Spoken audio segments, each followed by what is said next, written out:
birds of the city, they flew on the wire. Not a chirp, not a song, just a silent cold fire. They had no vocal cords, but a noise in their throat, a desperate sharp sound that the weak government wrote off as just wind as the market's soft sigh, while wearing the mask of the populist lie. For the people, for profit, the false slogan rang, and down in the alleys the silent birds sang.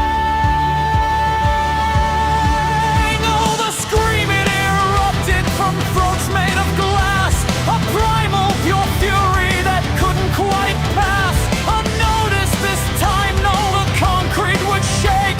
The people looked up and they started to wake. The skyscrapers tremble, the corporate steel bent, as a sound not of music but anguish was sent through the cold empty heart of the capitalist scheme, fueling the fire of a revolutionary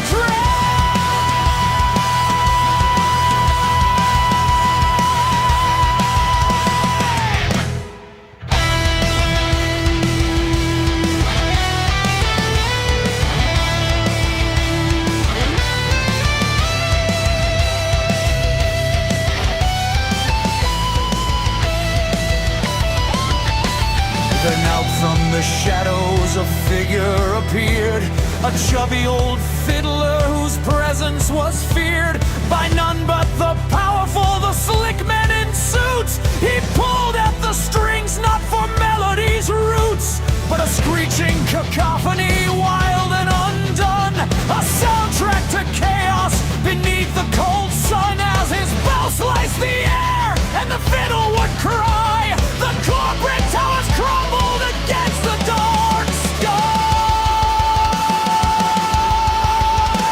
The glass and the mortar, they rained down like tears, a century of greed disappearing in fears. On high above the smoke, where the blue turned to gray, a booming sound echoed the death of the day. A deep rumbling laugh from a force unseen.